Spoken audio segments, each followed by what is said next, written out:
Olá, meu amigo, olá, minha amiga. Nós estamos aqui na Rede Novo Tempo, começando mais um programa de oração, o seu encontro com a Palavra de Deus. E no programa de hoje nós falaremos um pouco sobre tentação. O título da mensagem de hoje é uma pergunta: Jesus conhece as minhas tentações? E, na verdade, eu gostaria de trazer isso para algo um pouco mais pessoal e que você pensasse. Jesus conhece, eu queria que você falasse isso, Jesus conhece as minhas tentações? Nós vamos estudar sobre isso no programa de hoje e eu tenho certeza que vai ser uma bênção para você. Então, eu vou chamar agora uma breve vinheta, fique aí e voltamos logo logo.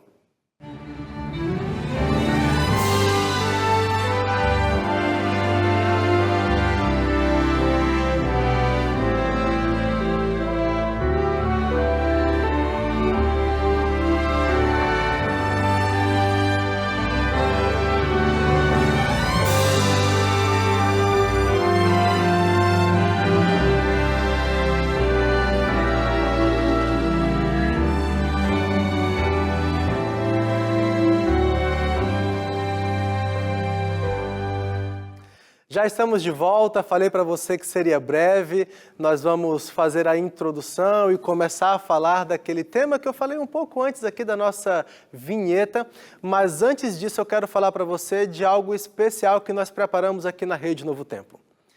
Você sabe, você conhece a Rede Novo Tempo, nós somos uma rede de comunicação que se preocupa com você e se preocupa com o seu estudo a respeito da Palavra de Deus. Nós queremos aqui que você aprenda, que você conheça, que você saiba do que a Bíblia fala, o que a Bíblia ensina. E é por isso que nós temos aqui na Rede Novo Tempo uma instrutora bíblica virtual chamada Esperança. E você pode conversar com essa instrutora, você pode estudar a Bíblia com ela e aprender muitas, mas muitas coisas sobre a Palavra de Deus. Lá você vai encontrar um pouco mais de 20 cursos bíblicos, você vai poder fazer a sua pergunta bíblica para ela, você vai poder fazer o pedido de uma promessa bíblica. Quem sabe você esteja em uma situação que você queira um versículo, ali que você possa se apegar a ele, que você possa se aproximar de alguma maneira, se aproximar de Deus de alguma maneira, e você vai poder fazer isso ali através da esperança. No GC aqui embaixo você está vendo as informações, mas eu vou falar também para você o número dela, eu quero que você anote, salve na sua agenda de contatos, o número é 12 98200 0062.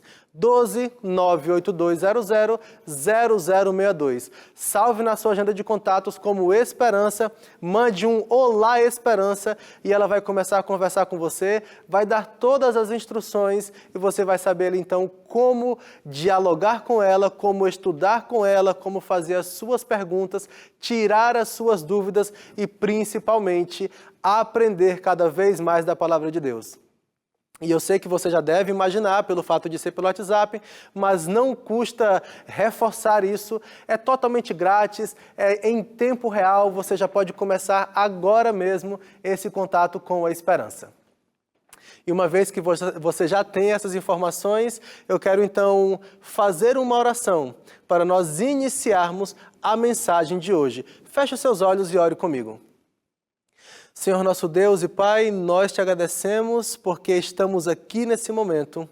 Nós queremos implorar e invocar a Tua presença em nosso meio e te pedir que o Senhor nos ensine, que o Senhor fale conosco neste programa, que o Senhor fale conosco nesta mensagem. Nós te pedimos, Deus, em nome de Jesus. Amém. Bom, no começo da mensagem eu falei para você que o título é Jesus conhece as minhas tentações? Há um texto na Bíblia que nós encontramos ali no livro de Hebreus, capítulo 4. Hebreus, capítulo 4, eu quero convidar você a abrir a sua Bíblia.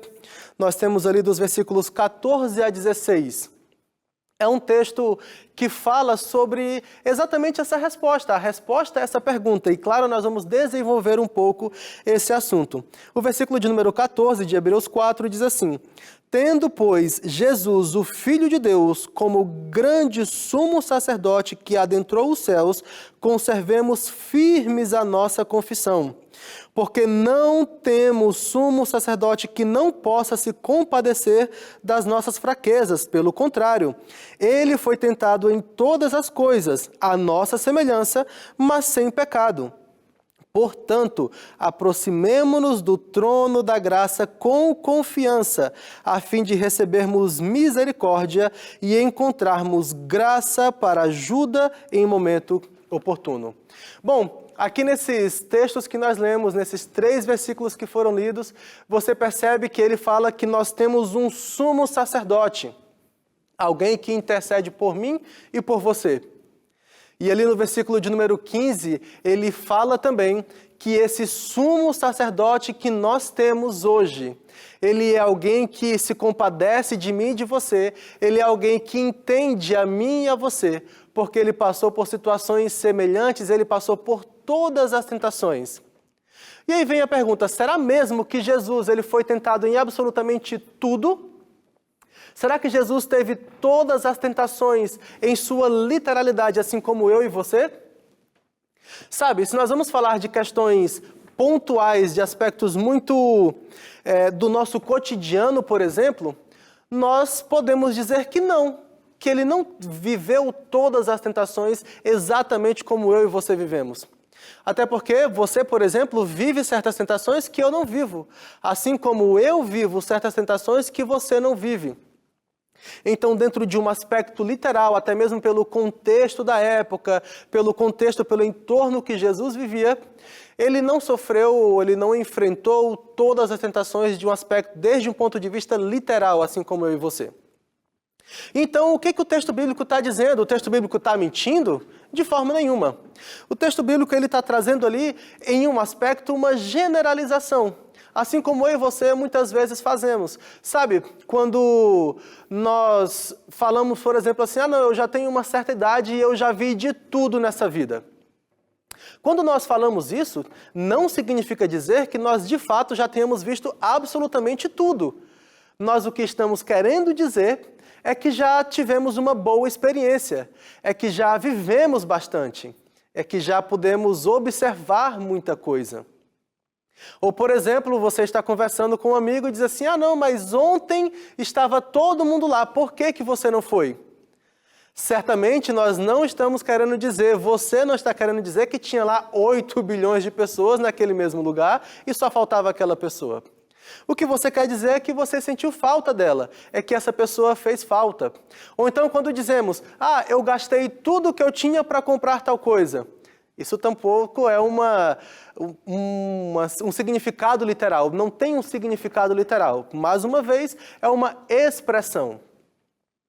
Nós vivemos algumas experiências e desde um ponto de vista desses versículos, desse lado da generalização, nós também podemos dizer que Jesus viveu em termos de experiência humana, ele viveu completa. Ele teve uma experiência completa da vida humana, assim como eu e você. Então, na vida que ele viveu em sua totalidade uma experiência humana, ele conhece a vida aqui na Terra, ele conhece as dificuldades aqui da Terra e aquilo que ele enfrentou na jornada dele, pode ser então também entendido como sendo o conhece tudo e experimentou tudo ali igual que a gente. Ao longo da vida ele experimentou diversas classes de tentações, assim como eu e você também enfrentamos diversas dessas classes. E sabe, Jesus ele não foi tentado apenas no deserto. É claro que sempre que falamos da tentação de Jesus ou das tentações de Jesus, somos levados ao episódio do deserto. Mas não podemos esquecer que ele enfrentou inúmeras outras tentações ao longo da sua vida. Em Lucas 11:16, por exemplo, você percebe que ali as pessoas pedem que ele faça sinais do céu.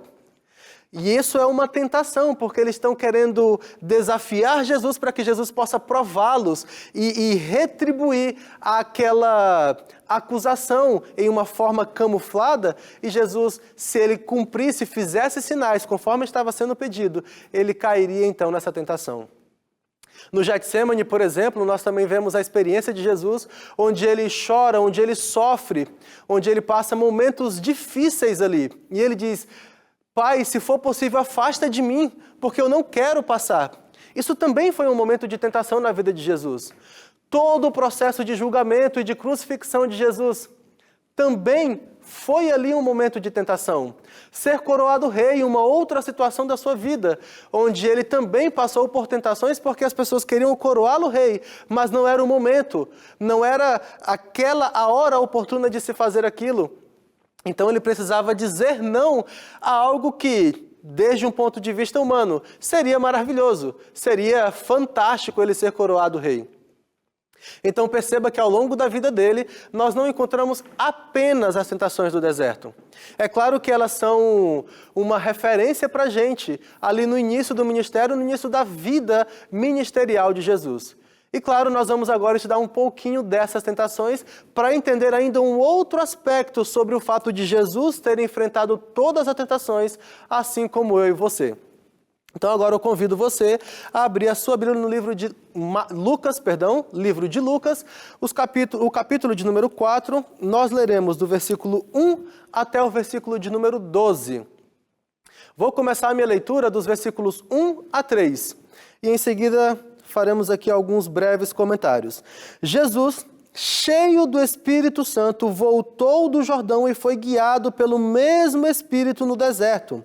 Durante 40 dias, sendo tentado pelo diabo, nada comeu naqueles dias, ao fim dos quais teve fome. Agora o versículo de número 3. Então o diabo disse a Jesus: se você é o Filho de Deus, mande que esta pedra se transforme em pão. Aqui nós encontramos a primeira tentação que Jesus enfrenta, pelo menos aqui dentro desse cenário, dentro desse contexto da tentação do deserto. Ele é convidado, ele é intimado, ele é desafiado a transformar pedras em pães. E agora eu quero que você comece a pensar na essência dessas tentações. Porque, em essência, Jesus viveu absolutamente tudo aquilo que eu e você vivemos de tentações. Esse é um outro aspecto do versículo de Hebreus, do texto de Hebreus. Jesus não viveu em sua literalidade as mesmas tentações, mas em sua essência, ele experimentou todas elas, assim como eu e você. E aqui nessa primeira tentação, nós vemos desde um ponto de vista um pouco mais raso, uma tentação relacionada a desejos carnais, a inclinações físicas, a desejos físicos, porque ele tinha ali do corpo dele a necessidade de comer, de se alimentar. E nós podemos então estender também um pouco essa tentação para aquelas inclinações fisiológicas que nós temos, aqueles desejos fisiológicos, desejos carnais que nós temos. E que muitas vezes é preciso nós dizermos não, porque a situação não é adequada, porque o momento não é o certo, porque a pessoa não é a correta, e há vários outros motivos que nós precisamos dizer não muitas vezes para aquelas necessidades fisiológicas ou desejos carnais que nós temos. Porém, isso é apenas algo muito raso da essência dessa tentação. Se nós vamos falar de algo um pouco mais profundo, se nós vamos tocar em um ponto mais profundo, nós podemos entender que essa tentação, ela tinha que ver com a autossuficiência. Essa tentação, ela tinha que ver com a independência de Deus. Satanás queria fazer com que Jesus ele se tornasse independente, ou ele agisse de forma independente de Deus. Porque ele queria agora que Jesus, ele mesmo, usasse o poder divino dele. Porque, recorde, Jesus era 100% humano, 100% homem, mas ele também era 100% divino. E Satanás agora queria que Jesus usasse o poder divino dele para transformar pedras em pães. E agora viver de forma independente, viver de forma separada de Deus. Sabe, eu e você, nós passamos por situações semelhantes. Nós enfrentamos, em essência, tentações onde nós somos levados, ou pelo menos tentados, a sermos ou agirmos independente de Deus, onde nós vamos solucionar os nossos problemas, onde você vai solucionar os seus problemas, onde você vai atender às suas necessidades físicas. Sabe, aqui Jesus, diante dessa situação, com fome, disse: não, eu não devo fazer isso. Eu não devo agir de forma independente de Deus. Sabe, Lucas capítulo 4, versículo de número 4, a resposta de Jesus é assim: mas Jesus lhe respondeu, está escrito, o ser humano não viverá só de pão. Sabe, ele responde o não viverá. Ele usa o verbo viver aqui e de alguma forma nós podemos associar isso a uma independência de Deus, porque o verbo utilizado nessa resposta, o viver, ele tem uma relação com uma independência de Deus. Resolver sozinho os seus problemas, porque ele diz assim, eu não posso viver uma vida separado de Deus. Eu não vou viver só de pão.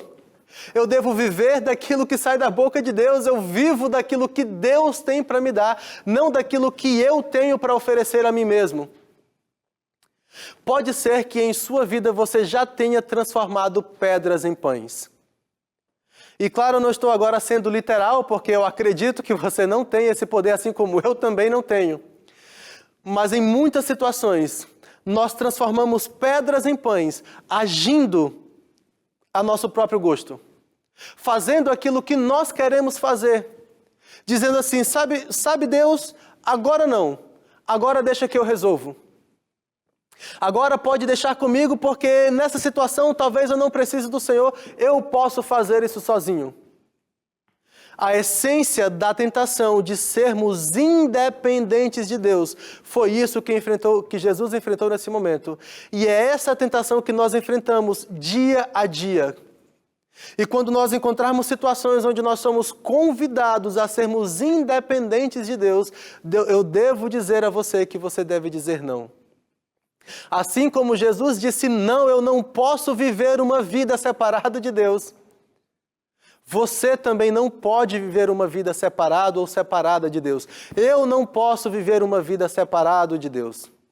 Sabe, é bem verdade que separado, nós não podemos viver porque Deus é vida, Deus é quem nos dá a vida. Mas há sim aqueles que imaginam, acreditam, que pensam que estão vivendo uma vida separada de Deus, no sentido de que não necessitam dele para viver, por exemplo. Mas ele é a vida. É ele quem concede tudo aquilo que nós temos. Então, desde um ponto de vista, é uma ilusão acharmos isso. Mas, claro, desde uma aplicação espiritual, isso é uma grande verdade, porque eu posso viver separado dele, no sentido de que eu vivo ali sem me colocar nas mãos dele. Independência de Deus. Não cometa esse erro. Não cometa esse pecado. Mas as tentações continuam, nós estamos apenas na primeira. A tentação agora, nós lemos a partir do versículo de número 5. Então o diabo o levou para um lugar mais alto e num instante lhe mostrou todos os reinos do mundo e disse: eu lhe darei todo este poder e a glória destes reinos, porque isso me foi entregue e posso dar a quem eu quiser. Portanto, se você me adorar, tudo isso será seu. Aqui, desde um ponto de vista raso, um pouco mais superficial, a tentação tem a ver com amor ao mundo. Tem a ver com a paixão por aquelas coisas que nós encontramos aqui e que nós não queremos nos separar dessas coisas. Pessoas que nós amamos muitas vezes mais do que a Deus. Coisas que nós amamos muitas vezes mais do que a Deus. Isso pode ser o emprego. Isso pode ser o dinheiro, isso pode ser o esposo, a esposa, os filhos. Nada disso é ruim. Veja bem, o emprego, o trabalho não é ruim. O dinheiro, ele não é ruim. O matrimônio não é ruim. Os filhos não são ruins. Entenda que o que eu estou falando aqui é quando nós colocamos essas coisas que não são ruins acima de Deus. Porque agora nós estamos desenvolvendo um amor ao mundo muito maior do que o amor a Deus. E essa tentação que Jesus enfrenta desde um ponto de vista raso e superficial. E quando eu digo raso, eu não quero dizer que isso é irrelevante. Não. É apenas que existe ainda algo mais profundo. Mas o amor ao mundo por si só já é um perigo. Assim como o ceder às tentações, que era o raso da independência de Deus, também já é algo complicado, já é algo delicado. Mas eu só quero ir um pouco mais a fundo com você. E o amor ao mundo é apenas aquilo que nós observamos em uma leitura rápida. Ainda falando de algo raso, as ambições materiais. As ambições materiais fazem parte da essência dessa tentação. A tentação de adorar aqui, nesse caso, adorar a Satanás para que ele pudesse assumir o reino. Porque o ponto sim vai na adoração, mas vai para que Jesus possa assumir esse reino. E sabe, eu falei para você que nem sempre vão ser coisas ruins. Eu quero trazer aqui para você, por exemplo, uma ilustração desse momento. Eu quero pensar com você em algo. Não estou dizendo que foi isso que aconteceu, mas não deixa de ser uma possibilidade. Satanás mostra todo mundo, mostra os séculos, mostra as pessoas para Jesus, conhecendo Jesus como sendo Deus, porque ele sabia que Jesus era Deus, sabendo que Jesus amava a humanidade, amava as pessoas, que Jesus havia vindo à Terra para salvar a humanidade. Se Satanás houvesse mostrado um mundo de dor e de sofrimento, das pessoas sofrendo por conta do império de Satanás aqui no mundo, exatamente como nós vivemos hoje, mas se Satanás tivesse mostrado não as coisas boas, mas as coisas ruins que ele vem fazendo nesse mundo, e Jesus agora, por amor à humanidade, por amor a mim e a você, ele se ajoelhasse e adorasse para poder tomar o poder desse mundo e reinar de uma forma diferente de Satanás aqui. Se nós pensamos desde esse ponto de vista, em essência parece não estar errado, porque ele queria fazer essa adoração, mas para poder cuidar da gente muito melhor, por amor a gente. Mas entenda que o amor sobre as coisas ou pelas coisas, quando colocado acima de Deus, se torna um problema. E claro, isso iria prejudicar todo o plano de redenção, a todo um contexto que eu não consigo entrar agora, até mesmo pela questão do tempo e da temática de hoje. Mas o que eu quero dizer é que às vezes você diz assim, não, mas eu não amo nada ruim, eu não tenho nenhum tipo de vício. Não estamos falando necessariamente de coisas ruins. Podem ser coisas que até sejam vistas como coisas boas. Ainda desde um ponto de vista raso, nós estamos falando de poder. Mas algo mais profundo era a substituição de Deus. O que Satanás queria que Jesus fizesse era substituir a Deus. Uma coisa é ser independente, uma coisa é eu agir separado dele. A outra coisa é eu colocar outro ser, colocar outro Deus no lugar dele. E era isso que Satanás queria que Jesus fizesse. Queria que Jesus colocasse o próprio Satanás em substituição a Deus. E às vezes, nós passamos também por esse tipo de tentação. Nós queremos substituir a Deus. E veja a resposta de Jesus no versículo de número 8. Mas Jesus respondeu, está escrito, adore o Senhor, seu Deus, e preste culto somente a Ele. Adorar. Nós encontramos esse verbo na resposta de Jesus. A adoração, ela tem relação com a substituição de Deus. Ela não é algo que nós devemos fazer, mas a adoração, ela tem sim uma relação com a substituição de Deus. Era isso que ele queria que Jesus fizesse. A adoração não necessariamente, ela vai ser o ir a um culto, o proferir palavras, mas o simples ato de viver de uma forma devota aquilo, ou colocando aquilo em primeiro lugar, isso já é uma adoração. Substituir a Deus é adorar outra coisa. E eu preciso que você pense e reflita sobre isso. Quem sabe você esteja substituindo Deus em sua vida por outras coisas. E é o momento de deixar. É o momento de colocar a Deus no lugar que pertence a Ele. Continuando a leitura, agora nós vamos para os versículos de 9 em diante. Então o diabo levou Jesus a Jerusalém, colocou-o sobre o pináculo do templo e disse, se você é o Filho de Deus, jogue-se daqui para baixo, porque está escrito, aos seus anjos ele dará ordens a seu respeito para que o guardem, e eles o sustentarão nas suas mãos, para que você não tropece em alguma pedra.